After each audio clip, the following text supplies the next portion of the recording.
Oi gente, tudo bem? Bem-vindos de volta, esse é o canal Mimissaura e eu sou a Michele. E esse é o episódio 4 da série A Minha Vida de Milagres, no qual eu vou contar para vocês o que aconteceu nos últimos 6 meses antes do meu contrato de au pair acabar e que me permitiu ficar nos Estados Unidos e como eu fui parar em Nova York. E o primeiro milagre, o primeiro grande milagre que eu gostaria de contar para vocês. Então vamos voltar no ponto que a gente tinha parado no episódio anterior. Estava falando para vocês que eu troquei de família, que eu fui para ficar com a família na Califórnia, né? Que era uma família boa para mim, que eu renovei o contrato e fiquei mais um ano, esse meu segundo ano como au pair. 6 meses antes de acabar o meu contrato, eu conheci um rapaz na internet. E a gente se encontrou e foi o amor à primeira vista. 3 semanas depois da gente se conhecer, ele me propôs em casamento, me pediu em casamento e eu aceitei, porque eu estava apaixonada por ele, ele estava apaixonado por mim. E aí eu terminei o meu programa de au pair e nós nos casamos lá na Califórnia.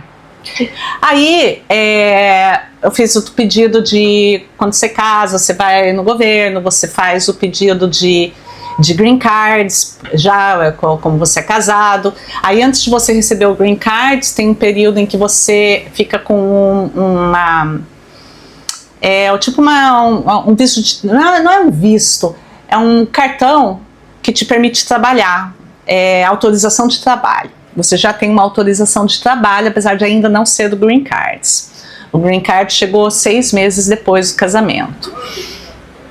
Aí no início, enquanto eu estava esperando, né, o Green Cards, eu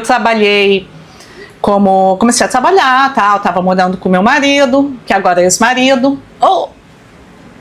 Ups! Não era para contar isso agora, mas tudo bem. Vocês vão ficar sabendo mais pro final, mais pro meio do vídeo.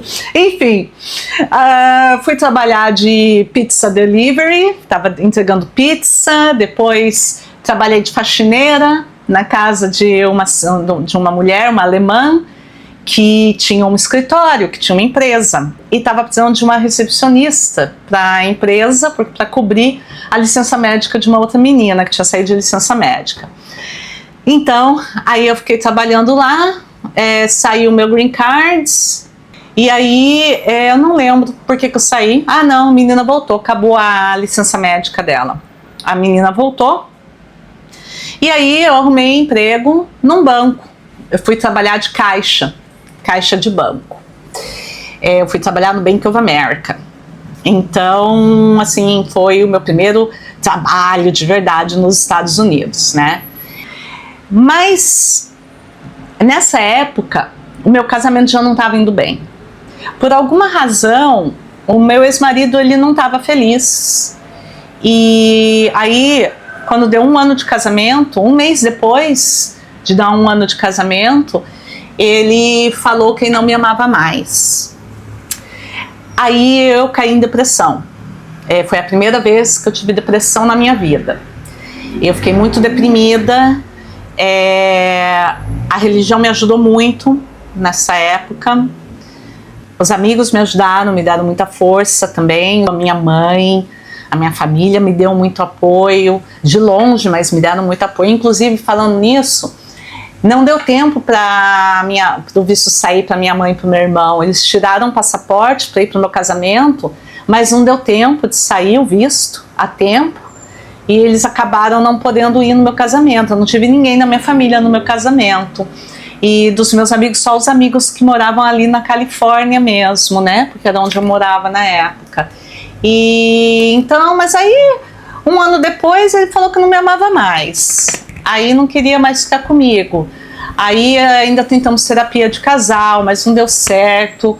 E ainda ficamos mais 6, depois que ele falou isso, fiquei na casa dele mais 8 meses, né? 6 meses tentando fazer funcionar, e aí os últimos 2 meses já não ia mais, não virava mais. Aí eu saí de lá, a gente se divorciou, eu saí da casa dele, a gente se divorciou, na verdade, fui morar na casa de uma menina, aluguei um quarto na casa de uma iraniana, muito boazinha, também era divorciada, ela era um pouquinho mais velha que eu, na época eu tinha 30 anos, tinha acabado de fazer, ia fazer 30 anos, estava para fazer 30 anos, estou pulando vários pedaços. Antes de eu sair da casa dele, o emprego no banco, eu não gostava de ser caixa de banco, eu não gostei de trabalhar em banco. Na verdade, eu gostei mais de ser faxineira do que de trabalhar no banco, juro por Deus. Eu era mais feliz enquanto eu era faxineira do que quando eu era caixa de banco. Então, aí eu arrumei um emprego. Um dos clientes que vinha no meu caixa trabalhava numa empresa que vendia vitamina, uma vitamina de ômega 3. E aí eu atendi ele muito bem. Então ele falou assim: você não quer vir trabalhar pra gente?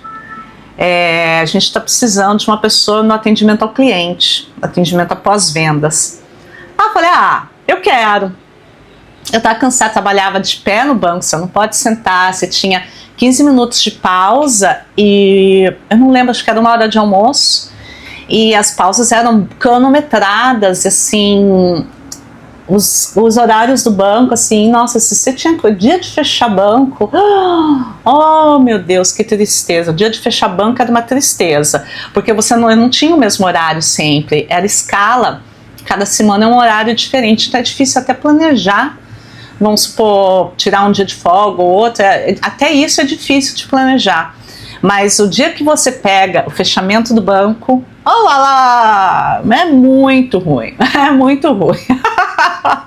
Desculpa se alguém trabalhar em banco aí, mas gente, juro por Deus, eu preferia a época que eu era faxineira do que a época que eu era caixa. Mas eu fui trabalhar como serviço de atendimento ao cliente, após vendas, né? Com esse negócio de vitamina, de ômega 3. Aí, o que aconteceu? Então, o casamento durou 1 ano. 1 ano até ele falar que não me amava mais, mas 1 ano e meio que ficamos morando juntos, né? Aí eu já estava trabalhando no atendimento ao cliente. Aí eu resolvi voltar a estudar. Eu comecei a pegar umas aulas no Community College, que é tipo uma faculdade, ali perto de casa, e eram aulas online, né? Porque eu trabalhava, então eu tinha que fazer no horário que dava à noite.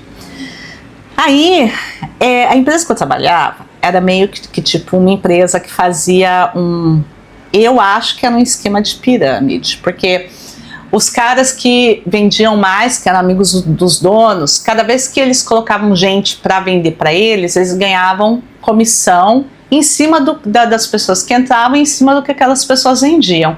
E rolou um lance de que eles estavam usando o cartão usaram um cartão de um dos revendedores para juntar um outro revendedor, um rolo que eu não me lembro direito. Eu só sei que eu atendi o telefone, o homem estava muito bravo, e eu dei razão para o homem, porque ele não tinha autorizado fazer esse uso do cartão dele. E eu fui falar com o meu gerente.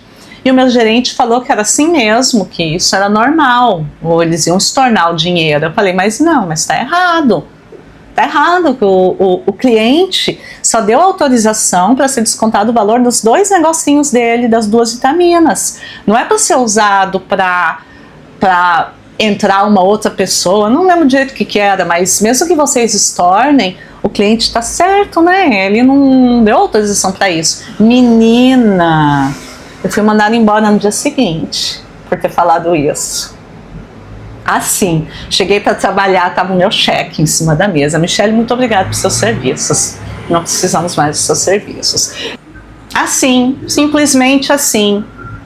Não precisamos mais de você, tchau. Aí o que eu fiz? Eu me disse, bom, eu tenho que arrumar um outro emprego agora, né? Mas eu tinha um dinheirinho guardado, que eu sempre fui econômica, né? Então eu tinha um dinheirinho que eu tinha guardado, e aí eu pensei, sabe o que eu vou fazer? Eu vou me dar 1 mês para tentar realizar o meu sonho de jornalista, de ser jornalista. Eu vou mandar um e-mail para todos os jornais do condado de Orange County, perguntando se eu podia trabalhar lá de graça, fazer um estágio de jornalismo, ser jornalista lá, trabalhar lá de graça. Eu já estava escrevendo para um jornalzinho de uma associação de coisa de meio ambiente, mas era esporádico, era um trabalho voluntário, de graça, não ganhava nada para escrever, mas eu queria escrever, enfim. Aí eu tive que criar muita coragem, né, para fazer isso, porque eu estava com medo, mas aí eu fiz isso e um dos jornais, numa cidade perto, me chamou, conversaram comigo, eles gostaram de mim, resolveram me dar. O cara falou assim: eu gosto de gente que tem iniciativa, eu vou te dar uma oportunidade, você pode fazer o estágio aqui no verão. Eu estava chegando perto do verão, né? E aí comecei a trabalhar como jornalista lá, mas sem ganhar nada. Aí eu falei para os amigos tal, que eu estava precisando, né, como eu era voluntária nesse outro jornal de meio ambiente, a editora-chefe, ela disse: eu não tenho como te dar um emprego, mas o meu namorado trabalha numa empresa que faz ghostwriting, e eles precisam de ghostwriter. O que é o ghostwriter?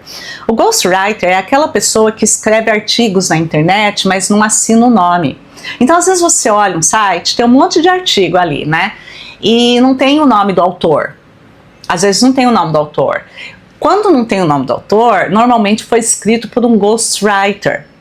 E eu ganhava um dinheirinho também. Então eu fazia isso, ganhava um dinheirinho sendo ghostwriter. Aí uma amiga que trabalhava ela tinha acabado de sair do restaurante de sushi, um restaurante japonês, à beira do mar, assim, lindo, ficava num cais e ficava em cima da água mesmo, o restaurante, ficava em Newport Beach. Ela falou pro chefe dela, e eu sou metade japonesa, né? E todos os atendentes ali, o pessoal que trabalhava na cozinha era mexicano, mas o sushi chefe e todos os garçons e garçonetes eram asiáticos, ou de Taiwan ou do Japão. E eu sou metade japonesa, ela falou para ele. Aí ele me contratou. Então eu comecei a trabalhar nos domingos à noite de garçonete no restaurante de sushi. Nesse lugar é uma cidade chamada Newport Beach. Tem um cais, né, um porto, é muito bonito ali. E ali no porto tinha sabe essas partes de madeira que vão até mais ou menos no meio da água? E aí tem os barquinhos do lado. E esse restaurante ficava na ponta dessa coisa de madeira. Então era bonito, porque na Califórnia é o Oceano Pacífico, a costa oeste. Você vê o sol se pôr no mar. Então todo domingo, quando eu ia trabalhar, eu via o sol se pôr no mar. Era muito, muito legal. Fiquei 1 ano e meio, mais ou menos, lá. E eu fiz muitos amigos lá, né? Amigos taiwaneses, amigos japoneses. Eu adorei. Eu vou te falar uma coisa. Eu adorei trabalhar de garçonete. E a gente ganhava gorjeta. E no verão, que aumenta a quantidade, no verão nos Estados Unidos é junho, julho e agosto, tá? Aumenta a quantidade de gente que vai comer lá fora, porque aí você pode comer lá fora, porque você pode comer dentro, pode comer fora, mas todo mundo quer comer fora, né? Porque fica ali no mar. E aí eles precisavam que eu trabalhasse mais dias por semana, porque o pessoal não dava conta, né? Então às vezes eu ia sexta, sábado, domingo à noite, e aí eu ganhava mais, porque cheio de gente, um monte de gorjeta, né? Isso me ajudava. Além disso, eu também arrumei um emprego de babá, mas era de uma menina de 13 anos. Na verdade, era simplesmente para eu pegar ela da escola e levar ela para as atividades extracurriculares que ela tinha à tarde e preparar a janta para ela até a mãe dela chegar. Era esse o trabalho, de segunda a sexta. E aí uma amiga minha no Brasil falou com uma outra amiga que era jornalista, e que elas descobriram que a revista Atrevida estava precisando de uma correspondente estrangeira em Los Angeles para ir entrevistar esses artistas que fazem filme da Disney, sabe? E aí ela falou de mim para essa amiga dela falou com a mulher da Atrevida, e aí elas me arrumaram esse emprego. Eu arrumei esse emprego na Atrevida, um emprego de freelance. Eu era correspondente estrangeiro em Los Angeles da Atrevida durante alguns anos, acho que foi de 2009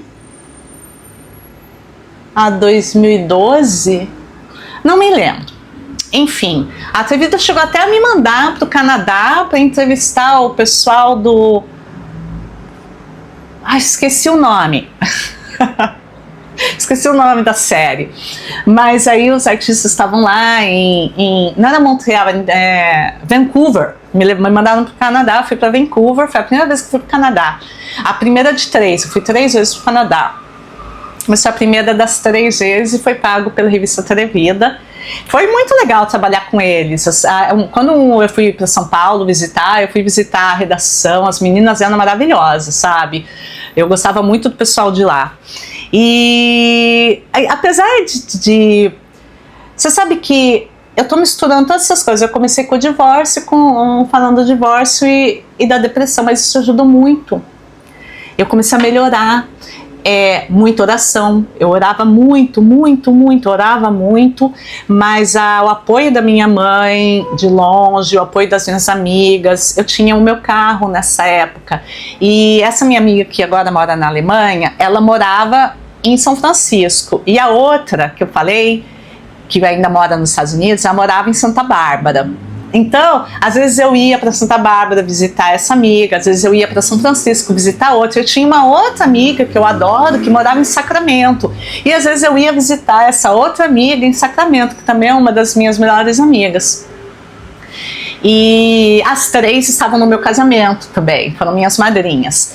Então, isso me deu uma força muito grande. Quando eu não estava trabalhando, principalmente na época que eu estava antes de eu ser demitida, porque aí eu ia no final de semana, porque depois que eu virei garçonete, eu trabalhava todo final de semana, né? E no meio da semana não dava, porque eu estava sendo babá, ou às vezes a Atrevida me mandava para Los Angeles, eu conseguia conciliar com o trabalho de babá, porque tinha dia que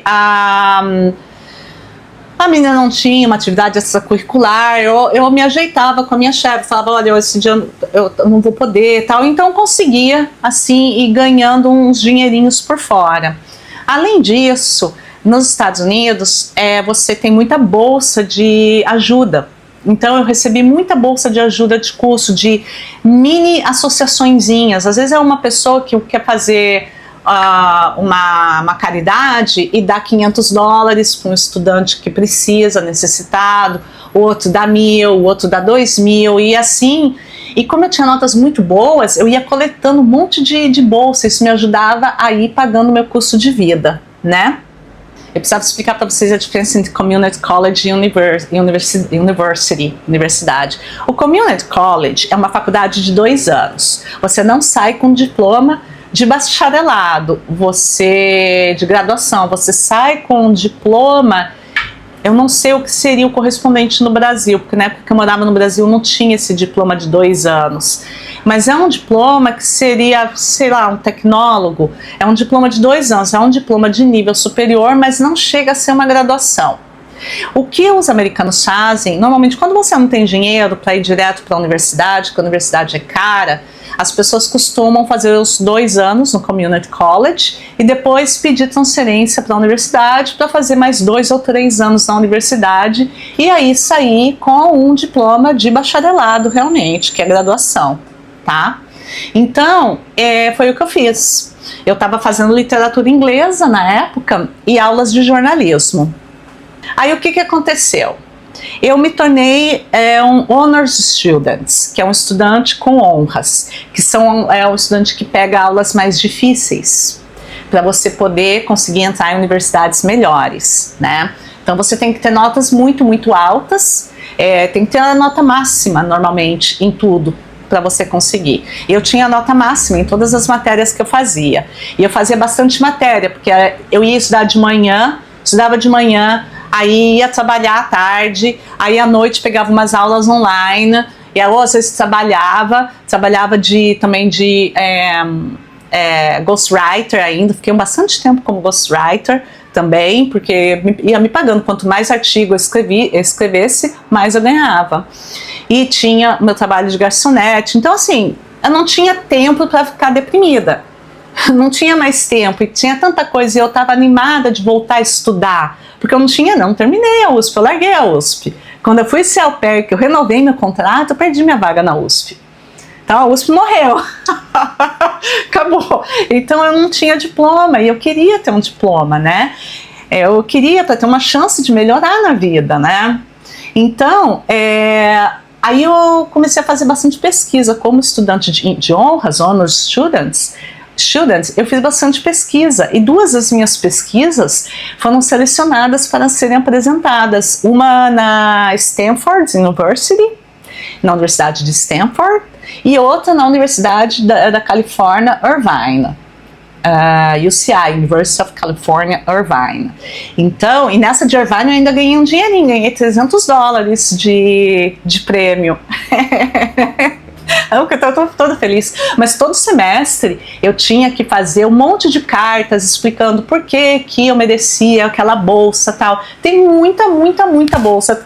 Mais pra frente, depois que eu terminar essa série, depois que eu fizer a série com os vídeos do mochilão, aí, gente, me lembra, manda mensagem, manda no comentário, mas me lembra de fazer um vídeo explicando como que você consegue bolsa em faculdade americana, porque eu peguei prática nisso, amigo, eu ia falar mano, olha só, peguei prática em fazer isso, porque eu fazia isso todo semestre, eu tinha que fazer isso, porque além de eu ter a bolsa do estado para estudar na faculdade, de graça, eu tinha aquela bolsa porque eu era pobre, divorciada, mulher, latina, enfim, o estado me deu aquela bolsa para estudar de graça. Mas como eu tinha notas muito altas e fazia esse monte de pesquisa, todas essas mini associações, e tem um monte de mini associação que dá bolsa de dinheiro com uma ajuda de custo para os estudantes, né? Eu consegui ganhar bastante dinheiro com essas bolsas, bastante no sentido de conseguir me manter. Eu tinha um nível de vida bem econômico, eu não ficava gastando dinheiro, sabe? E para eu ir para São Francisco, para Sacramento, para Santa Bárbara, não era tão caro assim, porque o carro que eu tinha era um carro pequenininho, que não consumia muita gasolina, entende? Então, e o carro que eu tinha era um carro simples, foi o que ficou para mim do divórcio, é assim que foi isso que ele me deixou do divórcio, ele deixou eu ficar com o carro. Eu pedi para ele, não tenho nada, porque pela lei americana eu poderia ter pedido metade de tudo que ele tinha, porque não foi feito acordo pré-nupcial. Mas eu achei errado fazer isso, e quando a gente se casou, ele falou, se não der certo, eu espero que você não me ferre. Eu falei, eu te dou minha palavra, e cumpri com a minha palavra. Eu falei para ele, por favor, me ajuda com alguma coisa, porque eu não tenho nada. Eu não tenho dinheiro para comprar um carro. E você sabe que na Califórnia, tirando São Francisco e San Diego, você precisa ter carro. O sistema de transporte público na Califórnia, ele é bem ruim. Ele existe, mas você depender do transporte público na Califórnia é uma tristeza. Você precisa ter carro. E ele sabia disso, né? Então ele deixou eu ficar com o carro. E foi assim que eu tinha um carro. Assim que eu tive o único carro da minha vida. Mas eu amava aquele meu carrinho, era um Yariszinho azul. Quando eu ia para São Francisco, para Sacramento, somente para São Francisco, você passa perto da região onde fica o Google, às vezes me dava uma vontade, sabe, de trabalhar no Google. Eu ficava pensando, bom, eu não vou fazer engenharia, né? Não vou fazer computação, mas vou trabalhar no quê? No Google, né? Acho que vai ficar só no sonho mesmo. E aí, eu tentei 4 faculdades na Califórnia. Eu me candidatei para a Universidade de Berkeley, a Universidade de Los Angeles, UCLA. Me candidatei para a Universidade de Irvine, UCI, e para a Universidade de San Diego. E eu fui aceita em todas, com bolsa.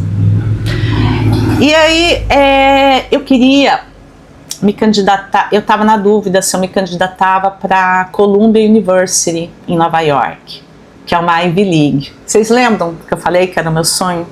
Meu sonho de adolescente era estudar numa Ivy League.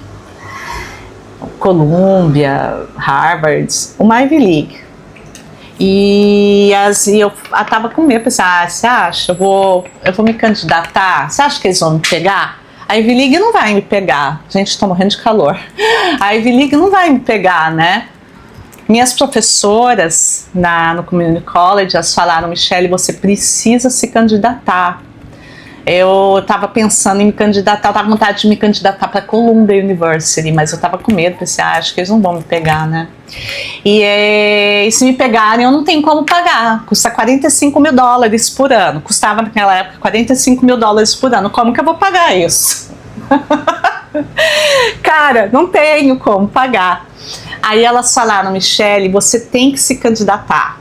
A gente acha que você tem muita possibilidade de ser aceita e de conseguir uma bolsa de estudos. Eu falei, imagina, até parece, né? Mas enfim, me candidatei. Aí fui aceita nas 4 universidades da Califórnia e resolvi ir para Berkeley, porque eu adoro a região do norte da Califórnia, adoro São Francisco, amo São Francisco, e Berkeley é do lado. Só você atravessar a ponte, você tá em São Francisco, né? Aí aluguei um apartamento lá, consegui alugar um apartamento. Alugar apartamento na Califórnia é muito mais fácil do que alugar apartamento em Nova York e definitivamente muito mais fácil do que alugar um apartamento na França, em Paris. Eu vou te contar um negócio, Paris é um lugar muito difícil para alugar as coisas. Mas enfim, isso é uma história para um outro dia. Aí eu estava tudo ajeitado já tinha preparado tudo, só faltava levar as minhas coisas para Berkeley. Aí eu recebi uma ligação. Eu não atendi, foi pro mensagem caixa postal. Aí eu escutei uma mulher falando que a Columbia University tinha me aceitado e queriam me oferecer uma bolsa de estudos integral. Aí eu pensei assim, isso é mentira. Isso aí deve ser golpe. Achei que era golpe. Sabe o que eu fiz? Fui na internet, procurei o número do telefone da Columbia, do escritório de admissões, e telefonei para lá. Eu falei, olha, eu recebi uma mensagem aqui de uma pessoa dizendo que é daí, da Columbia, e que eu fui aceita. Não, eu tinha recebido uma carta, desculpa, gente. Eu recebi uma carta da Columbia alguns dias antes. Eu não lembro quantos dias antes, mas eu recebi, sempre vem por carta a sua admissão. Eu recebi uma carta falando que eu tinha sido aceita. Mas eu já tinha aceitado a Berkeley. A Berkeley me deu bolsa de estudos integral, então não tinha que pagar faculdade, e me deu bolsa de ajuda de custo. Então não ia ter que emprestar dinheiro, fazer crédito educativo para poder pagar o meu custo de vida. Eu tinha ganho tudo na Berkeley. Aí eu recebi a carta da Columbia, eu pensei, bom, uau, lógico que eu fiquei feliz da vida. Fui aceita, mas aí, ups, como é que eu vou pagar? Aí foi aí que eu decidi pela Berkeley, aluguei as coisas, tudo na Berkeley, aluguei apartamento, tudo.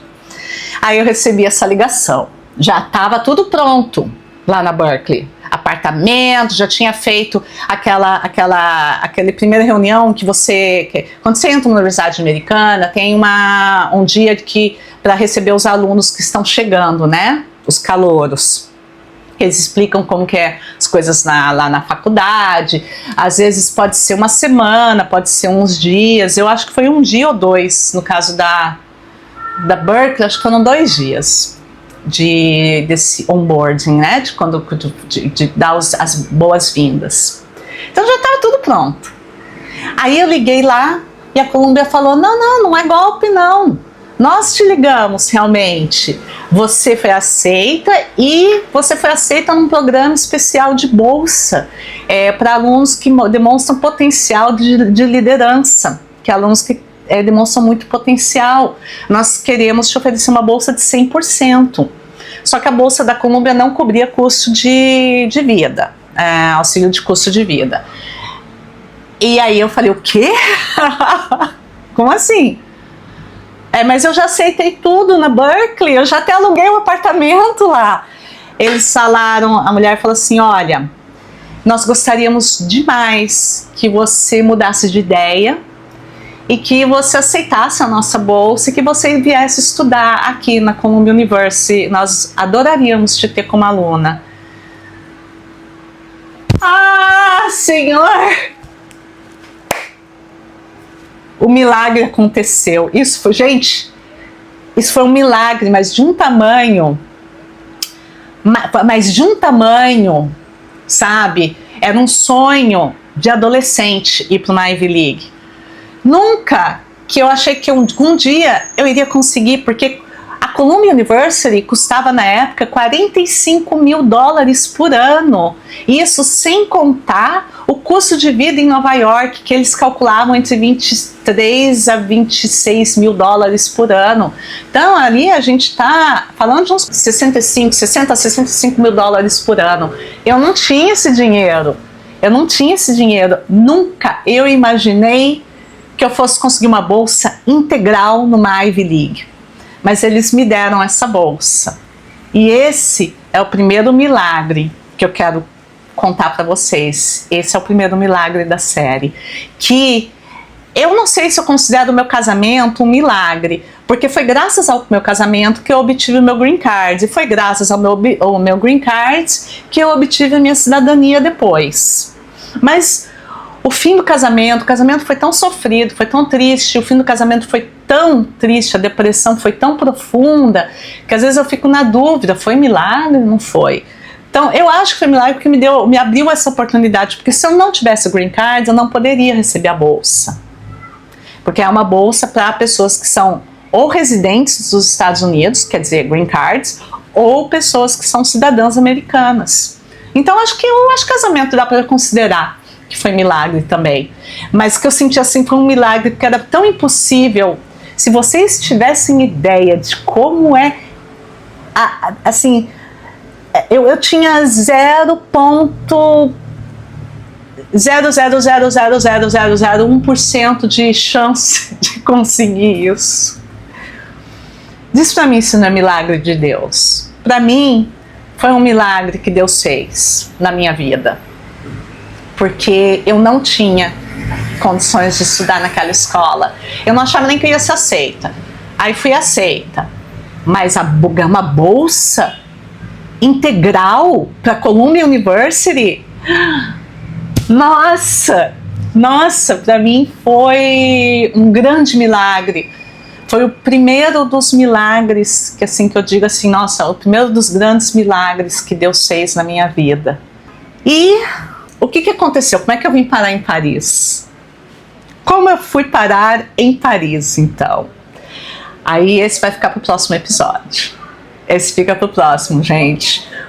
A vida, no próximo episódio eu vou falar como eu vim parar em Paris, como foi a vida em Nova York, como eu vim parar em Paris.